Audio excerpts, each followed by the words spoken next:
Hi, friends. Before we get started, I wanted to give y'all a heads up regarding this episode's contents.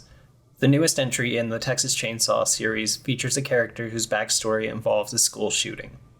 We try to do our best to provide adequate warnings for movies that we cover, and Texas Chainsaw Massacre's handling of this topic is done in pretty poor taste. That being said, if you feel uncomfortable listening to it, we totally understand and recommend skipping this episode. We've included timestamps for when our discussion of the movie begins and included resources for trauma counseling in the episode description. Thank you.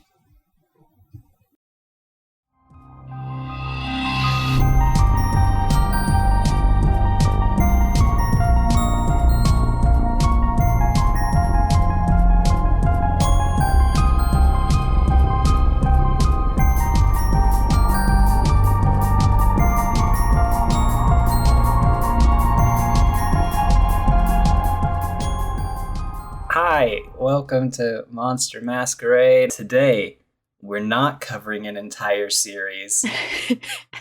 We're just covering 2 movies. Yay. Today we're going to talk about the very first Texas Chainsaw movie and the most recent one, because we've watched both. And they're wildly different, even though I think, in concept, they're supposed to be similar. Yeah, they tried, and I feel bad because the person who made the new one was they're a big fan. So I almost feel bad being like, this was really bad. I don't. I don't know. I'm just We'll get to it. We'll get to it. First, would you like to hear a fun fact? I love fun facts. So both of these movies are called the Texas Chainsaw Massacre, right? Mm-hmm. Do you know what the single difference between the 2 titles is? Is there a space between chain and saw? There is! Wait, that's it? I'm a genius. In the first one, it is the Texas Chain Space Saw Massacre. And then this one is just the Texas Chainsaw Massacre. Haha, I'm a genius. If you will remember all the way back to the summer of last year, we went to the Texas Chainsaw House. Yeah, it was last year. Just and it was a lot of fun. It was super fun. It feels like forever ago. It does. I want to go back. I do too. I want to go back now that I'm medicated. Yeah. So I can actually do stuff. Mm-hmm. That'll be nice. Except maybe not this summer, because I feel like it's going to be even hotter than it was last year. No, we should go in end of a summer, into fall, or beginning of a summertime, end of spring. Mm-hmm. That's a good idea. That way it's not 8 billion degrees outside. Yes, I like that plan. Mm-hmm. But yeah, we stayed at a place very near the Texas Chainsaw House, or part of it, that's now a restaurant, and it was a lot of fun. We stayed in a train car, and I've never done that before. That was very cool. Cute. I love that train car. I made a little fort. I stayed in the bunk bed, and I turned it into a fort, so that was fun. You had a whole, climate control little station there. I did, because the AC blew directly into the bunk bed, and I draped blankets over it, and the AC blew straight into it. Mm-hmm. So it was the coldest place in Texas. Yeah, it was nice. We mostly just chilled out. We went to the little lake nearby, and we went to a state park, the Devil's Waterhole, which was not that scary. Yes. And we watched a lot of scary movies and played a lot of Flux. That was so fun. I love Flux. I could play that for hours and hours and be happy. Mm-hmm. It's so much fun. Prior to that trip, I had not seen a single Texas Chainsaw movie. I had only seen the first, but a long time ago. And just because, Texas Chainsaw, fun fact, they said it was a true story. It's not a true story. But the area it's supposed to be based off of, my cousin lived there. So she was really into the Texas Chainsaw Massacre. She, at her bridal party, I think it was, she watched the Texas Chainsaw Massacre. So I grew up around that movie a lot. That's so fun. Yeah, she loved that movie. You also, that was the first time that you watched a Freddy movie. It is. It is. I think I'd seen bits and pieces of the first one, but I wasn't paying attention. So it was nice to finally watch them. And we had pizza, and it was so much fun. Yeah, we ended up watching, I think, the first 3 Texas Chainsaw movies. Yes. I really like the first 2. The third one is not great. No, but it's got that one guy. Yeah, it's got Aragorn in it. Are we ready for Yes. history of Texas Chainsaw? I figured in this one, instead of like a play-by-play like we do for some movies, it would be more just like talking about Texas Chainsaw. Yeah, I have so many fun facts. It's so like early and kind of definitive slasher that it is very straightforward. Yeah. So like they get to a house and there's cannibals and they get picked off one by one. Sometimes That's the it's plot. just cannibals. People die. There's a very iconic dinner scene, which we'll talk about in a little bit. But otherwise, I just got a bunch of background info and fun facts. Let's go. Heck yeah. So the first Texas Chainsaw movie was produced and released in 1974. It was directed and written by Tobe Hooper with assistance from Kim Heinkel, who was like a producer on the film. You mentioned that it was like very loosely based off of Ed Gein. Mm-hmm. There was also like a serial killer in Houston named Elmer Wayne Henley that they kind of based him off of too. Aww.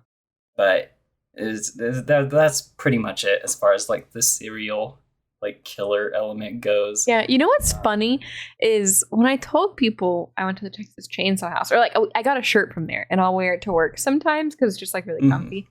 People will be like, "Where did you get that?" And I'll explain that we went to the Texas Chainsaw House, and 90% of those people think that I mean the house, like where a murderer lived and murdered people. Uh-huh. And they're like, that's so scary. And I'm like, it's a set piece. And they're like, what? And I have to explain. Like, they're like, no, it was true. And I'm like, even if it was true, they wouldn't have used the actual house. Like, it still would have been a set piece. Like, what?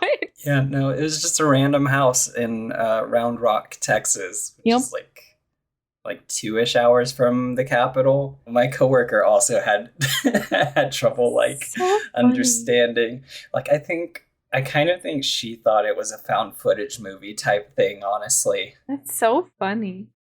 But no, it's just a house. The restaurant that it is now is like a portion of the house, like the front entrance. And that moved to Kingsland in 1993. And then they had to renovate it because it sat still forever. It was falling apart. And they opened the restaurant in 2012. If you will recall back to our coverage of the first Evil Dead movie, there's a lot of parallels here when you talk about the production of it, because it was a very small team. They filmed it. Well, this one they filmed it over the course of a summer, I think. It was too hot. Mm-hmm. They didn't do it as long as Sam Raimi did, but the conditions were also very terrible. And by the end, all the actors just kind of hated Tobe Hooper because it was so bad. Yeah, that really sucks. Because it's such a good movie, but don't treat your actors that way. I think part of it was literally just because of money. So they rented all of their equipment, and the camera they got specifically is a 16 millimeter camera that required a whole lot of light to actually pick stuff up. So there are parts of this movie that are pitch black and you can't make out anything. Yeah. When she's running through the forest. Yeah, what's happening there? But when we get to the dinner scene, which was filmed inside of a house, you had to set up all of those huge lights that produce a ton of heat. And the weather is already it's Texas in the middle of summer, so it's over 100 degrees, and they're in this contained wooden house for hours trying to shoot this scene. Because so many of the props were real animal carcasses and different stages of decomposition, and because they were using meat, because meat's a big factor in this movie, it just the meat on the table and stuff was going bad as they were filming it, and so it just smelled bad, and everybody was hot and just awful. Yeah, and you can definitely feel that as you're watching the movie. This movie just feels hot. It feels sweaty. It's whenever you watch old westerns, mm-hmm. and you're like, ew, God, how are they wearing that many layers? It feels like that. It's just a sticky movie. Yeah. I can feel the mosquitoes around me and just hear the cicadas, and I'm yeah, this is Texas. But the movie tackles themes of like it's basically like a big middle finger to the whole concept of the American dream. Mm-hmm. Because Toby Hooper was like very disillusioned with the US government because of the straight up lies they were getting about the Vietnam War and people who were coming back in a ton of pain and unable to work and stuff, and how like those veterans didn't receive assistance. And then you also had Watergate, so like the actual recordings of Nixon doing subterfuge and committing all kinds of illegal acts in the highest level of government. So he was kind of just like, yeah, fuck this. I'm going to make a movie where, quote, man is the real monster. Yeah, like the original We Live in a Society. Yeah, it really is. I was trying to explain that to someone the other day because we were talking about the new Texas Chainsaw, which we'll get into. He was pointing out, like, it's all over the place. Like, was it supposed to be about this and this? And I'm like, oh, well, let me tell you about the original. And it's like sort of like pretty much what you said. Yeah, but like that's why Leatherface wears a mask, because like he's not supposed to be human because they don't see him that way. That's why it talks about like, oh, the plant shut down because like people can't work and produce meat and no one lives here anymore because there's no reason to. Yep. I feel pretty bad for Leatherface in the first one. I start feeling progressively less bad for him. Less bad as the movies go. Yeah. Yeah, he is the first big hulking, scary human person in movies, I think. Mm-hmm. Because really before this, as far as like slashers went, I think you only had Psycho. So there weren't like established tropes really to this new slasher genre. And so they had to base a lot of it off of like the concept, or they create the concept of the final girl with these two movies. So like you're every person who the audience is supposed to relate to.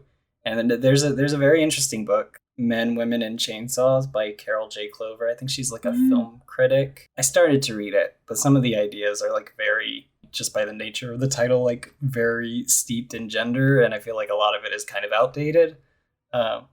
It's very interesting, but it is like looking at the final girl trope through like a lens of feminism that is very neat. Yeah, it is very neat. I mean, I think Texas Chainsaw can really be like, I feel like I consider it like the first real slasher, and I think that's why it feels different from other slashers. Yeah, because like after this came out, that's when you had like Halloween, and I don't know, there are a whole bunch of them that I just can't think of the name of right now. Halloween and another whole bunch of them. Another whole bunch of, because it was a little bit before like Friday the 13th, yeah. Right? But I mean, there was enough time like between the first Texas Chainsaw movie and the second that by the time the second produced, those tropes were established. And so like Texas Chainsaw 2 is kind of a satire on the thing that it like created. Texas Chainsaw 2 is so good. I don't care what anybody says. It's so good. I think it's my favorite in the series, honestly. I know we're not talking about it here, but I definitely go watch it, y'all. Yeah. I want to cover it in another episode, and then maybe we can get like real deep into the final girl stuff. Yeah. The comparison between Sally and Stretch is very interesting. Yeah, it's so good. This movie has a lot of meat in it, right? Like Leatherface used to work at the meat processing plant, and he hooks people onto meat hooks and this whole thing. So in later years, Toby Hooper was like, oh yeah, this is definitely a metaphor for vegetarianism. And the number of like film people and just people who have watched this movie and then afterwards been like, yeah, I think I'm done eating meat. I'm just going to eat veggies because this is gross, is really staggering. Toby Hooper said that during the production and afterwards he couldn't eat meat. Guillermo del Toro was a vegetarian for a little bit after watching this movie. I feel like becoming a vegetarian all the time, and I can see definitely how this movie would do that. Because it's gross. It's gross. I was a vegetarian for 2 years after going to the zoo and looking at a cow and being like, I love this cow. So like watching that movie, it's like, ew, meat is gross. It's real nasty. And it plays into that whole idea of like, people is just meat too. Like we think Leatherface and his family. That's it though. That's like the argument. Like We think Leatherface and his family are monsters, but look at that sweet moo cow and tell yourself that you're not any different. I don't know. I still enjoy a bacon. I hate eating meat, but my diet's already so limited.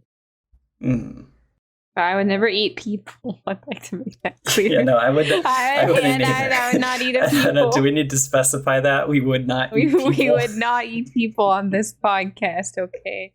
That's our stance, and we're sticking to it. If you don't agree, get out of here. It is the most Texas movie, except for Gunnar Hansen, because I think he's from like Iceland or something. But like the rest of the actors were all unknowns, and they were either from like the Dallas theater productions or like literally went to the University of Texas at Austin, and like that's how Tobe Hooper knew them and stuff. And so they didn't really get any of them to come back for the other movie we're going to be talking about either. No, Sally makes like a real brief cameo in the second movie, but that's it, I think. Mm-hmm. And then the actress who played Sally passed away before they could do this last sequel. I don't know if she would have even wanted to, though. Yeah, no, they do her character real dirty. Yeah, well, and I feel like if they had such a bad time on set, they're probably like, nah. Right. Like I'm done. That's fair. I think the thing that stands out most about this movie is probably the dinner scene, which is like where most of your film analysis and stuff comes from and where people like to dissect it.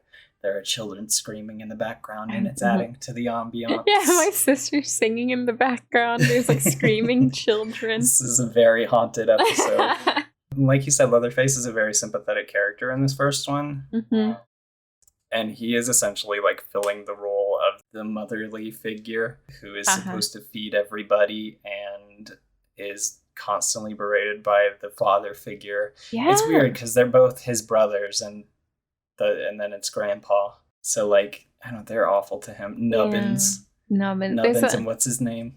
There's like a lot of implied incest stuff too. Yeah, I think that comes in like the later movies. Like, but it's weird. It's weird. Yeah, and it's like, this is the nuclear family. Wake up, sheeple. You put these characters into these pigeonholes. And then you just have Sally who is like horrified at the whole thing and is just like screaming the entire time. Yeah. Which, I mean, you know, for its time, it's a pretty unique idea. Like, people in the 70s were not like caring about that kind of stuff. I mean, they were, but like they were just deemed weird hippies and like ignored. Right. Yeah, for sure. Let's see. Is there anything else? This movie's also very quiet. Like, there's not a ton of music except for like some ambient stuff. It does get very loud later on when the chainsaw is going, but even that doesn't happen for a while. And then like the last bit of it is just screaming and chainsaw and glass breaking. At the end, there's a character that's driving a semi. And he's my favorite because he just like runs away. We never see him again. It's so funny because she's like running and then this truck pulls up and then gets slashed at the door and the guy just runs and where does he go? I do not know. He runs over Nubbins and then we never see him again. Yeah, he's out of here. What do you like about this movie? I think just everything about it. Like, I really like how it just feels sweaty. I really like just the We Live in a Society, but like the OG We Live in a Society, you know. And I cannot lie, I liked the Joker film too. So like, as much of a meme as it is, I do like the We Live in a Society commentary sometimes. I haven't seen that still. It's good. Maybe that's a hot take and people are gonna be like, wow, Mint has got horrible opinions. But I thought it was good. I don't know. I liked it. I'm sure it's okay. It's just the fanboys that annoy me. The ones who like take it seriously. I don't know how fanboys could have even watched it and like taken a completely different meaning away from it. That's another day. Another conversation for another day. Do you know why Tobe Hooper decided to go with a chainsaw before this movie? I don't. Is it because it's loud and annoying? No, because he was stuck in line at a hardware store, and he was like, what would be the fastest way to cut through all of these annoying people? And he said, chainsaw. My God. I used to play a lot of Left 4 Dead 2. And that's whenever I learned that a chainsaw would not be very beneficial in real life because it's going to get stuck on the clothing and stuff. That didn't stop them from using a real chainsaw on set, though. They did? Gunnar Hansen brought a chainsaw real close to one of the main actors' head. That's not safe. Yeah, no, definitely Why not. did they do that? Because it was cheap, and I guess they didn't know how to take the chain off the actual saw. All right. Okay, so we don't approve of cannibalism. We don't approve of chainsawing people. Yeah, no. Bad behavior. Don't do those things. Which, it's kind of funky, because, the other thing about this movie is that it's not as gory as you might think. Just the meat, but it's not gore. Mm-hmm. And that's because Tobe Hooper was trying to go for a PG rating. What? Because PG-13 didn't exist at that time, right? So it was either PG or rated R, and he thought by avoiding all the gore, they'd be a little more lenient on him. The cannibalism. Instead, they said, no, this is rated R, and then a bunch of countries banned it. Yeah. The film was banned in the UK. I think they even after they lifted the ban, they had to change the title of it because the word chainsaw couldn't be included. What? As part of their censorship laws. That's weird.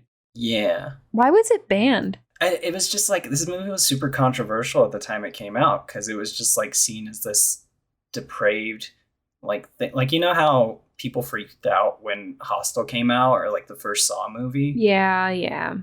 It was like that essentially. So there are people still who are oh yeah, I really weird horror, and then they're I like Saw. Okay. Saw is a soap opera. A soap opera. Soap opera. That's it. There we go. Soap opera. And even critics, when they were watching it, they thought it was super misogynistic because all the dude characters got killed super fast, and then they're just torturing Sally for the better part of an hour or 45 minutes. This movie's also very short too. It is a pretty short movie. And so I don't think it received the acclaim until a couple of years later, once horror really picked up and got popular after Halloween. Yeah.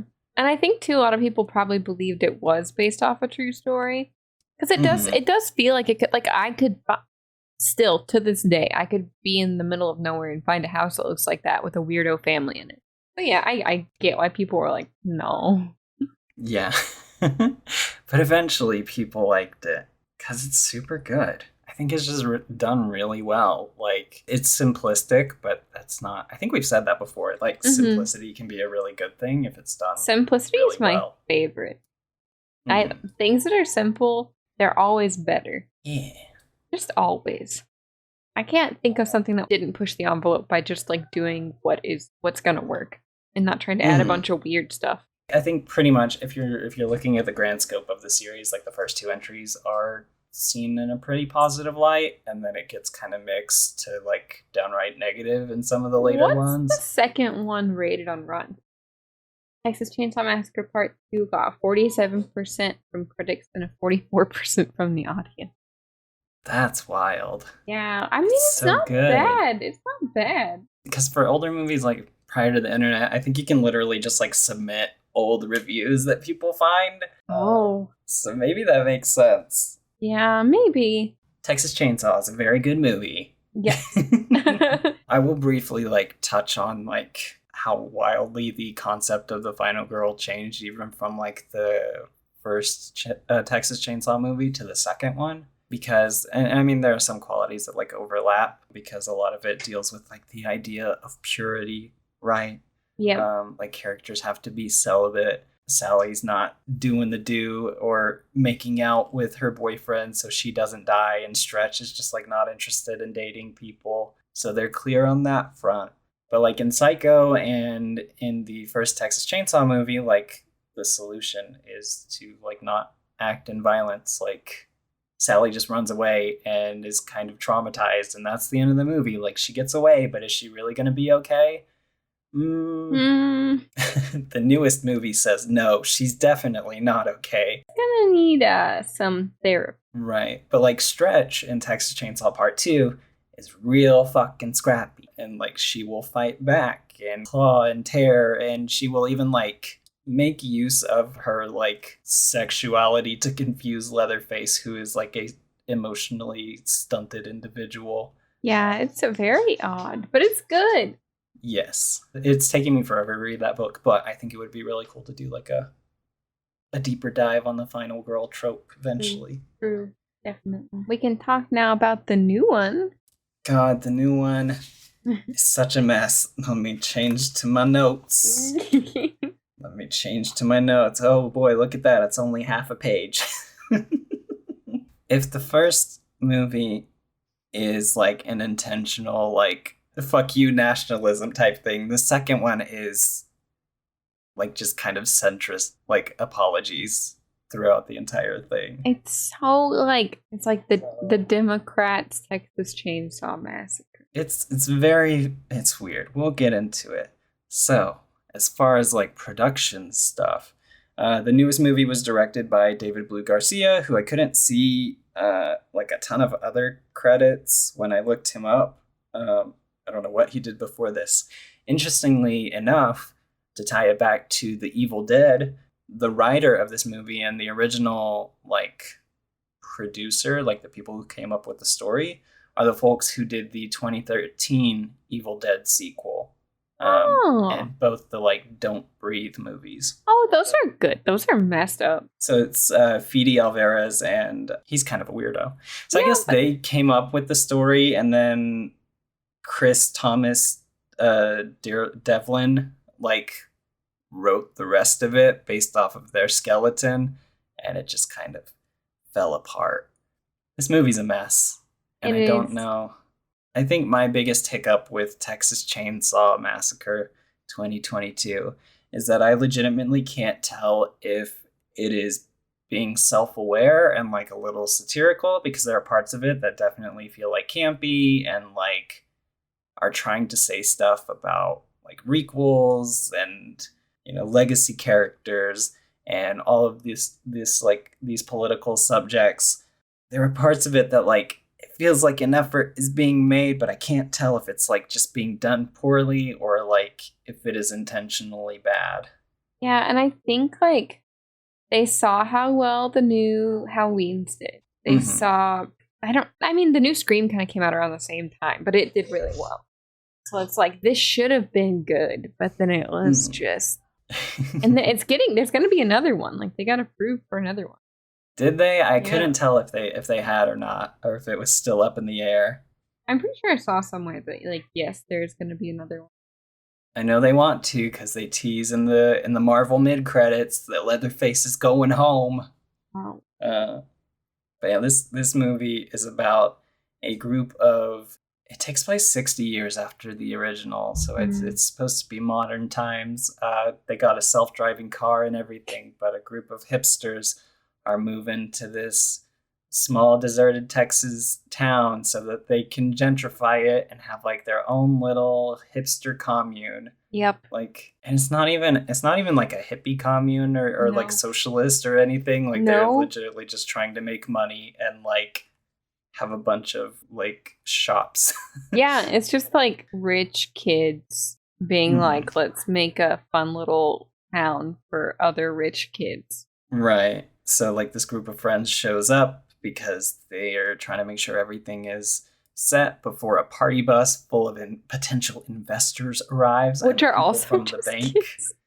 I mean, not kids. I mean, like young adults, but they all look like, I don't know. I was just like, ooh.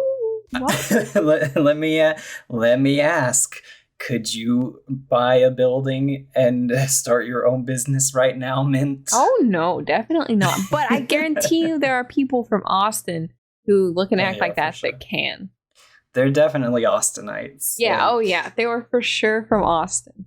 So the first of hiccups, which also real brief before we like get too deep into it. Um, David Blue Garcia can't decide if the other sequels are canonical or not. Like if the second movie happened, because he likes the first two, and then he says the other ones are a mess. So like maybe. Yeah, I mean, he's not wrong. They are a mess, but like, Yes. you should decide that before you make the movie. Yeah, because I don't know. It does not feel in place with the Texas Chainsaw Part 2 at all. Like the Leatherface is very different. He feels more similar to the first one. Yeah. He's not a baby anymore though. No, now he's a big boy. Yes. The first, I don't know. I feel like this one will go a little bit more like plot thing because there's not a lot of like fun facts and stuff. They get to the town. They're like, well, before they get to the town, they go to this gas station. Classic Texas Chainsaw. I was like, that's very promising, But then they're just loudly making fun of this guy. So first of all, they're in Texas. They're in the middle of nowhere. And this guy has like a little gun. Like it's like not even a big, huge gun. Like he's just got a gun, And that's like, if you live out in the middle of nowhere and you're hunting and stuff, sure. Like what? I wouldn't even question that. But these people are in their self-driving car loudly being like, ew, look at that guy and his gun. Like, I think it's his truck that they're like making fun of. His truck too. I think they mentioned both. Compensating like, for something with that truck. They're like, he's compensating. And they're saying it to where he can hear. And then he's like, there's a lot of hogs around here. I gotta shoot. I forgot about the feral hogs. Yeah. Jesus. And I'm like stuff like that makes me think that like it knows what it is, but also like, I don't know, it's doing a real bad job of balancing that and like the serious stuff that it tries to get to later. And like, why would they do that to where, why didn't they get in the car and be like, ew, can you believe that guy's truck? Like no one would ever look at that guy, look at his gun, look at them being in the middle of nowhere and be like, what a loser. like no one would do that, I think. And then, like a bad rom-com, of course, he's like the only other person who lives in town because he's the mechanic and the maintenance man. But their first problem is that there's a little old lady who's living in a building. Well, not even that. They see a Confederate flag hanging up, and they're like, we got to take that down. And so they go into this building, and then there's a lady in there, and she's like, oh, please don't take down my flag. It's my grandpappy's or whatever. He brought it back from the war. And they're like, you can't live here. We own this. And she's like, I have the deed, though. And there's like a weird conflict. And eventually she gets so like heated that she has a heart attack. And they have to like wheel her out. Yeah.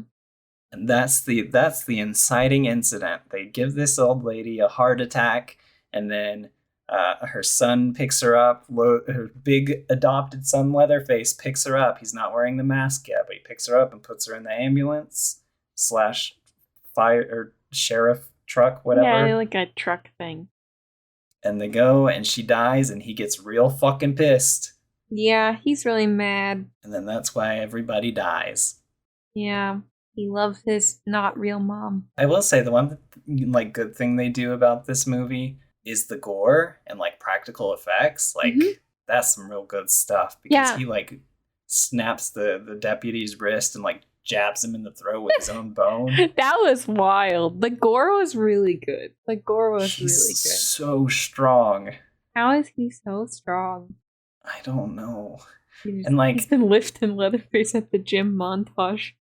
And, like, that's the thing, right? We're explaining this lady, and, like, is she not supposed to be there? Like, is she a terrible person because she has a Confederate flag hanging up?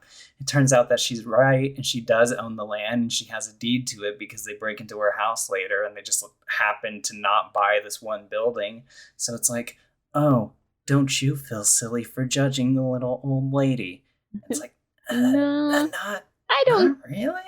I don't think the old lady deserved to die of a heart attack. She definitely didn't deserve to die, but like she doesn't need to have her flag hanging up because it's the modern day. Yeah.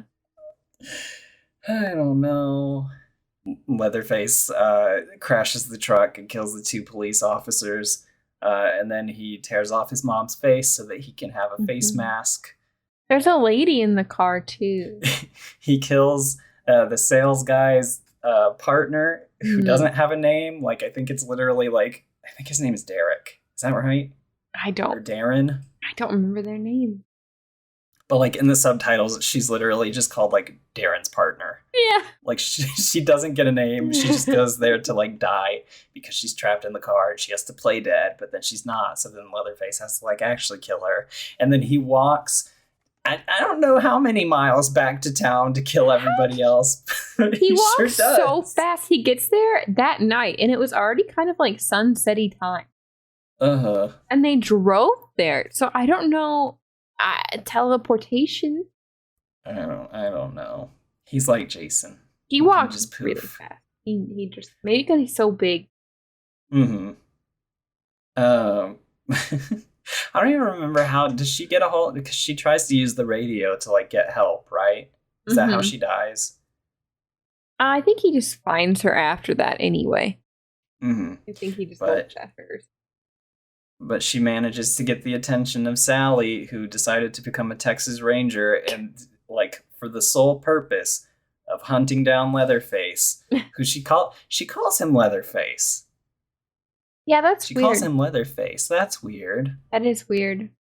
She wants revenge because he done killed her whole family. Pretty bad job because he's in like basically the same location and he's this massive man.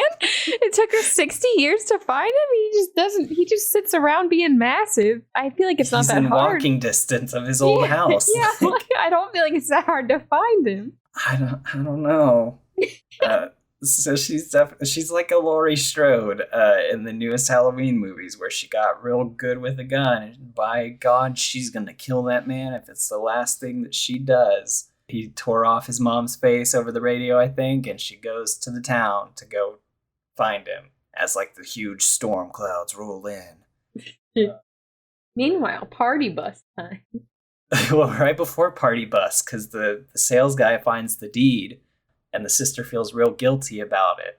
And then Leatherface gets home and, like, fucks up that dude pretty bad. Not bad enough to kill him yet, because we need him to walk out into the street and bleed a lot. But, like, gets knocked out for a while. But Leatherface is home, and he goes into his mom's room, even though he's not supposed to. And he starts tearing at the wall, because guess what's in the wall? It's his chainsaw. Oh, yeah. And guess what? It still works. After 60 years of sitting in the wall. That would not work. The only thing I can assume is they take it out of the wall once a year for maintenance. Which is ridiculous. Because, like, I don't know. He puts on his mom's makeup so that he's his Sunday best. And then he gets the chainsaw. And then he starts killing the main characters. And he chases the older sister because she's creeping around. And then she gets hit with a hammer, like Thor, and you'd think she would fly backwards, but instead she just comes crashing down like through the stairs and lands under the house. We watched that scene like 3 times. We rewound it and watched it because it's really fun. That's a good scene. It makes no sense whatsoever. It makes the movie worth watching. Like, watch the movie for that scene and the bus scene. Yes. They're really good. Those 2 scenes are really good. Leatherface is too big, so he can't get her, but he starts using his chainsaw through the floor, and he eventually cuts through the septic line, and so she gets covered in poo water. Oh, yeah. I forgot about the poo water. It's okay. It's raining, so she gets cleaned up that way, kind of. The smell. It's raining. It's like super pouring, so they all go into the bus, and they're like chilling in the bus. And then the sisters, like, she gets Pooh Water's sister out. And then they run onto the bus to be like, we gotta get out here. And they're like, woo, yeah, we're partying. Oh, yeah, because Gun Guy also gets beat up pretty bad. Yeah, so then he follows them onto the bus. But everyone's partying. And then they just turn around and record him, and they say you're gonna get so canceled for this. He's like hitting the side of the bus with his chainsaw or whatever before he breaks in. And they just record him and they're like, you're gonna get so canceled. They're like live streaming on TikTok, and the guy's like looking at him. I like seeing the comments like, this is fake. And he's like, try anything and you're canceled, bro. Oh no, I'm sure Leatherface cares. Like, it's so weird. It almost felt like this was like a pro-Republican like movie at times. Right. Like, it felt like Facebook dads who were like mad at cancel culture made a movie. That's what it felt like. Because they're like caricatures of millennials and Zoomers, and it's a fucking mess. So he kills all the people on the bus, and that's rad. There's a lot of blood. It like seeps through the door. Yeah, the bank lady tries to like crawl out the window but gets cut in half, so she just like falls out, right? Yeah, yep. And then the sisters escape through the roof of the bathroom as like blood is like pouring under the door. And that's a neat little effect. Yeah. And then they're about to get murdered. And then who shows up? Why, it's Rootin' Tootin' Sally with her shotgun. This part's so bad. Like, the bus scene was so fun that I was like, okay, sure. And then it just is so bad after that I was like, never again. I don't want to watch this.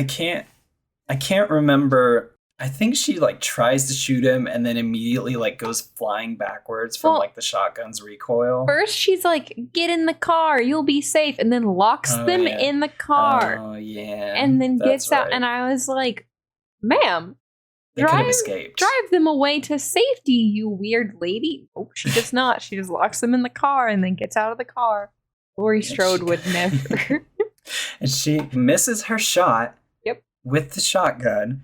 And Very then close. The chainsaw goes right through her torso.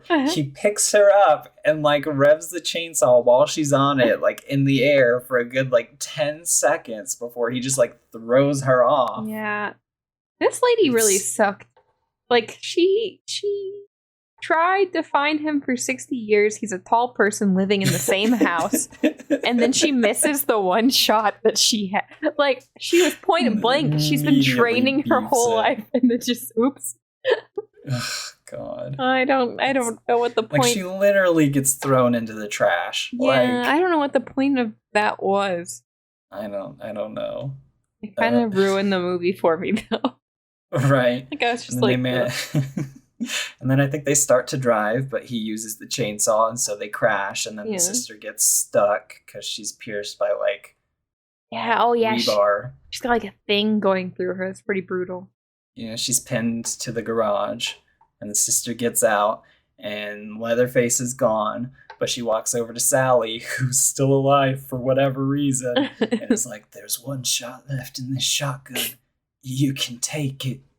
And we're supposed to be proud of her because she picks up the shotgun and she's ready to go shoot. Yeah, we're proud that she got over her fear of guns. It's so odd. Also, I'm sure that guy had lots of ammo. I'm sure they could find another bullet.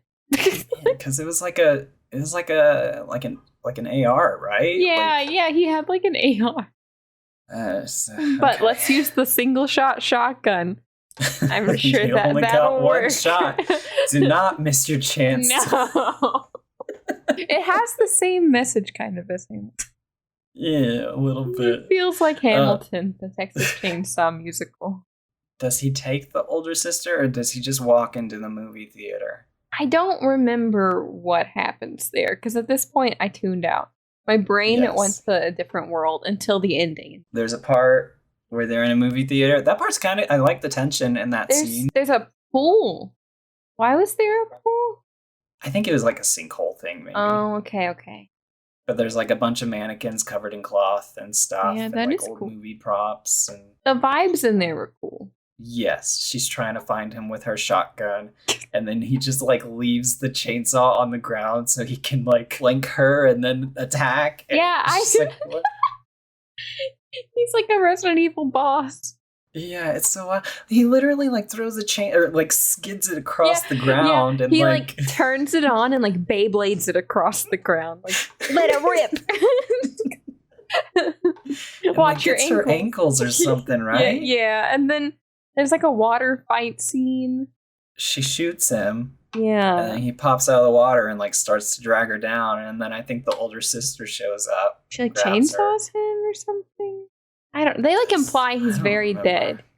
Yes, because he's sinking through the water and stuff. It's so lame. This next scene is the most lame scene. And then it's just the two sisters and they're surviving, and so they get in their smart car and they put the autopilot on and it starts to drive away, and then out of nowhere fucking chainsaw slices off the sister's head. Or does he grab her out of it? No, I think he just chops her head off. He just decapitates the older sister and then is watching. She drives very slowly away. He could catch that car. He's so big. The car. It's, oh god. One second. It's such a mess. But Shaky Graves is on the soundtrack, and that's cool. I like that. Yeah, that's cool. Except they're driving away, and he could have caught that car and just killed both. It's going so slow. It's going very slow. It's going 20 miles an hour. And she's just screaming. And it's couldn't you drive the car? You can turn off the autopilot and drive the car. Because that's why, because they try to run him over, and that's when he chainsaws their car and they crash earlier. Yeah. She could have tried it again. I don't know. I feel like the blade's gotta be dull at this point. If your sister just got decapitated, there's no saving anyone. Everyone is dead. So I would just drive away. I'd be like, you know what? I'm gonna go find someone that can actually do something here. It's not even she can. There's no end to her survivor's guilt. No, she's brought back for a sequel. She's double survivor's guilt. No, it's like Willy Wonka. It's just you get nothing. Yeah, you lose. Good day. Yeah, that's pretty much it. She learned how to shoot a gun. I guess that was supposed to help her.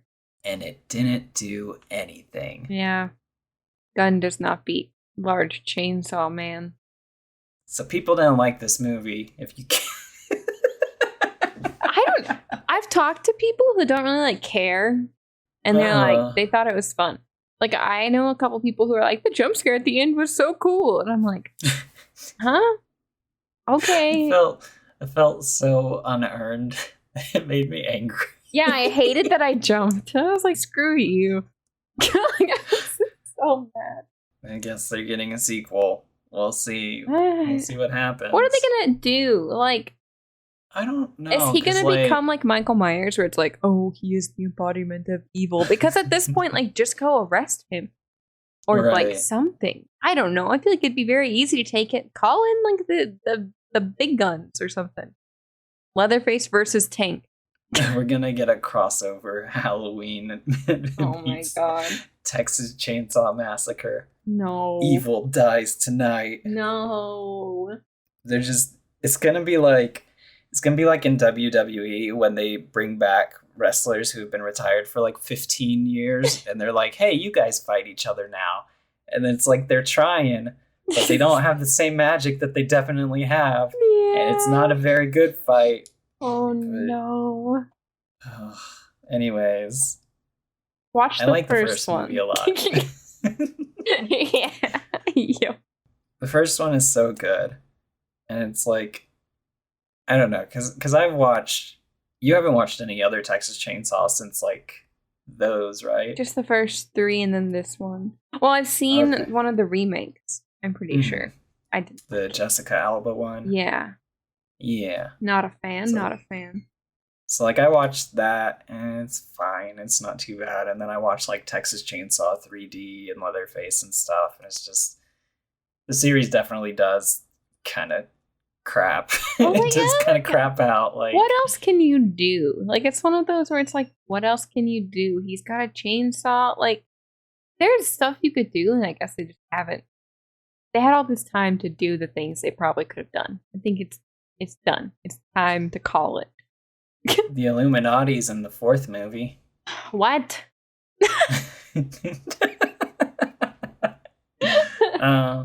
Yeah, I don't know. I think it's interesting because both these movies tried to say something, and one of them was just so much more wildly successful than the other. This one just feels like it's making fun of people for caring about things. Maybe that's it. Maybe it's just like it feels like they were mad about cancel culture. Like the first movie is like punching up at like the US government and stuff, but this movie is just like giving everybody a low blow. Yeah, it's punching down. It's like school shootings are bad, but you need guns because what if giant man with chainsaw? It didn't work out. The man with chainsaw wins, I guess. Mm-hmm. That's Texas Chainsaw. Yeah. I don't have much else to add. No, I think that's all I've got too. I just thought it would be fun to like compare and contrast these two things. Our comparison is the second one is bad. I mean, like, because even, I don't know, you can argue that like the characters in the first movie are very flat, right? Like they don't have a ton of personality except for like sexy young adult. It's like they're trying to do something in this one maybe, but just like it's bad. It's bad and they did a bad job. Like I remember hearing people complain like that it was quote too woke, and I was like, oh, they're the same people are gonna be like, oh, I didn't know there were politics as Texas Chainsaw, but then I watched it and I was like, what are they doing with that? Yeah. I was like, it's a mess. I don't know what they would do with the sequel except for like, nope, I literally don't know. They could give him a family again. Remind everybody that Leatherface does indeed fuck. I don't want this Leatherface to fuck. It's the same one though, right? Well, it's confusing. It's for sure in the one with Matthew McConaughey, they like poke fun. It's like in an unrelated incident with another family of cannibals. It's like there are two Leatherfaces? Like Texas has two tall guys that wear people faces and have families that are cannibals. I guess. No. I feel like that's more likely to happen in Florida. Mm-hmm. Yeah. Shout outs to Florida. You're moving. Leatherface is getting to Florida. Leatherface goes to Disney World. Is that gonna do it for us here today? I don't have anything else to add. Watch both for yourself. Some people probably like the new one. Mm-hmm. It's only an hour and a half-ish. Yeah, it was very short. Both of them are. I'm looking on Rotten Tomatoes and it has a 27% audience score, so I don't know. Maybe don't go watch. It is one of those that is fun to watch in a group. Like, I think if I had watched this by myself, I would have been probably more miserable. But yeah, because you and Nizno were here, it was a lot more fun. I know Nizno was miserable. I told him we were recording this tonight. And he was like, I still haven't seen the first good one. Like, he hasn't seen the first, he's only seen the new bad. I was like, oh no, we need to watch that. That's so funny. Yeah, we have some very exciting episodes planned, like, very soon. Soon, TM.